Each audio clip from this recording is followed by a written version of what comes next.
So when my teacher told us that we should choose an invention that changed the world, I knew that I wanted something that affects everybody's life. And in that same day, I had a conversation with my mom, and she told me that a person that we know was actually paying for her funeral services. That's scary. Some of us pay to have a decent death, even though they're still alive. And the worst part is that this is common. We somehow agree that this is normal. Die, it's actually expensive nowadays. That was my insight, and that's exactly why I'm here today. So, hey, my name is Gabriela, and now I'll be talking about the first conceptions of money and their evolution.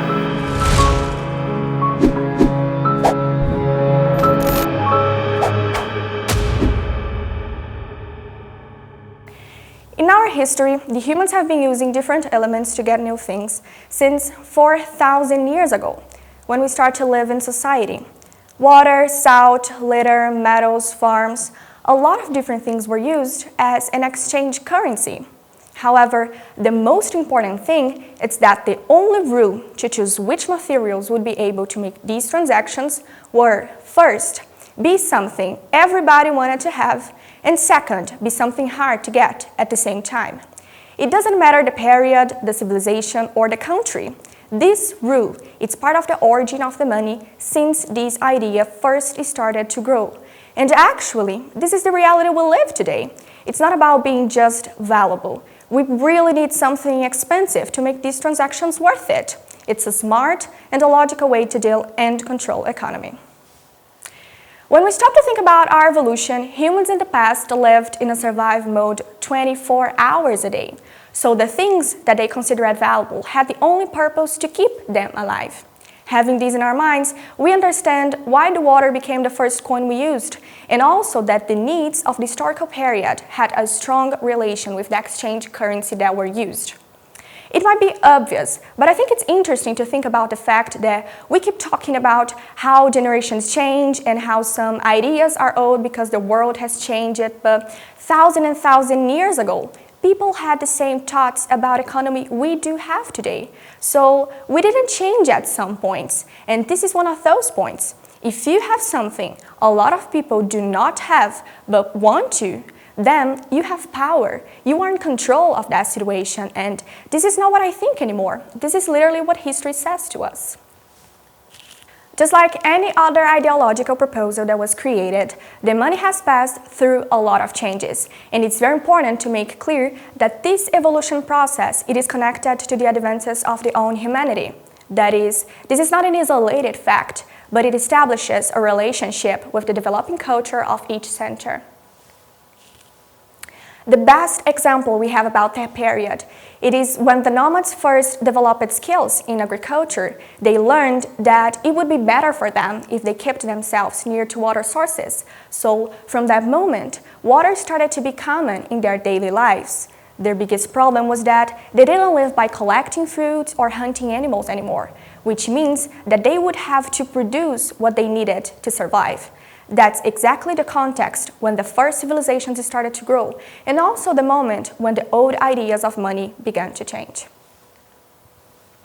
The best example we have about that period, it is in Mesopotamia, the region of the Fertile Crescent, which grew up along the bank of two great rivers, the Tigris and the Euphrates, and it is considered the cradle of the civilization nowadays. I think it's almost impossible to think about the beginning of the civilizations and don't remember the Mesopotamia. And if we really stop to think about it, it literally comproves everything we talked before about the water. But we need to be careful when it comes to this subject because, of course, the Mesopotamia is considered the cradle of the civilizations nowadays. However, there were so many other small tribes and small cities developing at the same moment, and if we stop to search about them, all of them started to grow next to rivers or other water sources. Another pretty good example, actually, even that it happened years after the Mesopotamia, it is Egypt, which grew up along the bank of the Nilo. So, in this period, humans started to build the society we know today. And of course, the economy was an important part of it. However, they didn't have just one valuable element, which was hard to get as the rule we talked before, which means that a lot of different things were used as an exchange currency. An important fact is that, unfortunately, social inequality has been part of our society since it began. In other words, there was always someone who needed something more than someone else. And again, unfortunately, when humans learned it, we began to divide our civilization in groups. Some of them had more resources and consequently more power too. People who had nothing to change with the fortunate could only offer their own services. That's when the workforce started to be valuable. The first salary was created at Rome, where workers received a salt in exchange for their jobs. However, it's clear that without the rules and the laws we have today, most of them were placed in condition of slavery or extremely poverty. And that happened because only men, children of Athenian father and mother and older than 18 years old were considered citizens. The rest of the population didn't have any rights in that society. It was this sad context that built the famous social pyramid we know today, which will be an important piece in the construction of our next economic system, the feudalism. So, during this period, big changes took place. The feudalism is characterized by the ruralization of the market, so the agriculture is the most important activity they developed in that period. Again, in this period, a lot of different things were used as an exchange currency. And it's important to remember that they were all things that the peasants produced in their farms, and they lived in a kind of village called Feld. So peasants should produce everything they needed to their subsistence, and they also should share this with the feudal lord. This man was responsible to housing these people in his lands, and he also received the food they produced in return. Peasants didn't have any quality of life. They worked a lot. They didn't eat well because they should share everything they produced with the feudal lord. They were used to die early considering the life expectation we have today, and they were controlled by the church. This is our next point. The theocentrism. So, the Catholic Church controlled every little aspect about their daily lives. And this is important to this subject because this control kind of slowed down evolution of humanity. And as we already understand, when society stops changing, the money does exactly the same thing. Here we have a representation of the social pyramid. We have the God, and then we have the king. This is interesting because the God, the Catholic Church, and the king had the same power because people told them that God chose the king. And then we have the nobles, lords, knights, vassals, and in the base we have peasants and serfs. As we could see, until this point, people have been using elements directed to their subsistence to buy things and services, but this context, it is about to change. When the feudal system goes into decline, the next definition for the economy would be the capitalism. And finally, this is the most important step in the construction of our actual idea of money. The capitalism is an economic system based on the private ownership of the means of production and their operation for profit.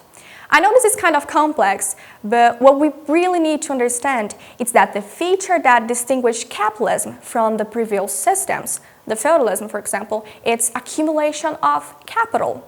So before, people didn't want to keep savings. They were investing all they had in their farms or in the construction of churches, cathedrals, pyramids, things like that.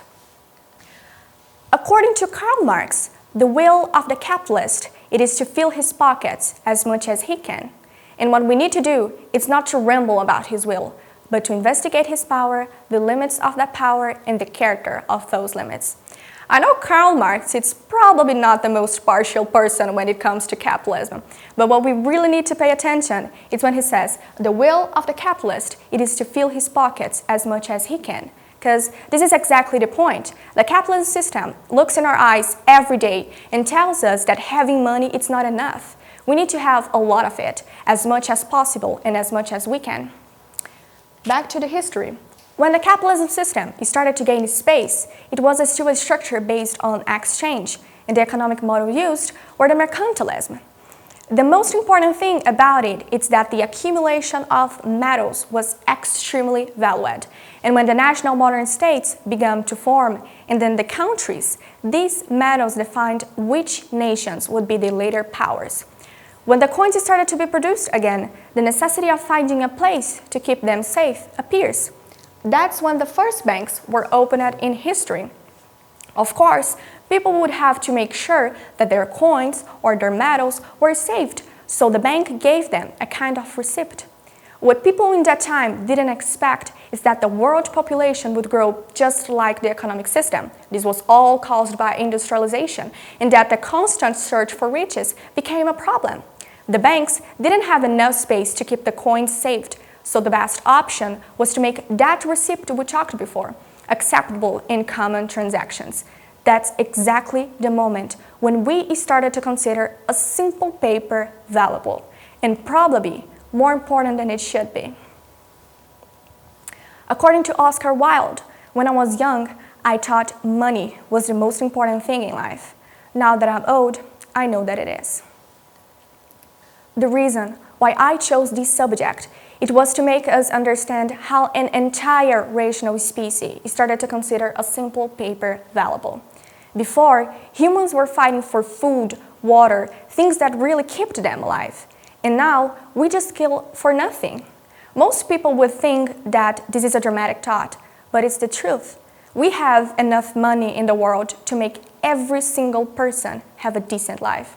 However, we still start wars to gain more power. People still die of hunger. Some people receive in a day what others would never have. So again, we are killing and we are dying for nothing, and I can prove that. In 1945, the World War II, it happened because Europe started to explore colonies again. The result, 85 million people died, plus a global crisis.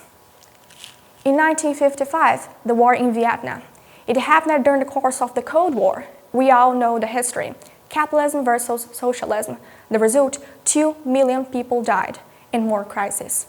And we have so much more examples about it. So it's a fact. We are killing and we are dying for nothing. And I know it could be worse for some of us.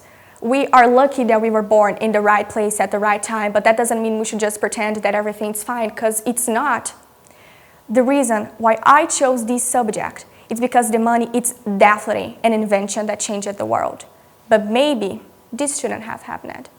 Thank you, and I really hope you all could enjoy it.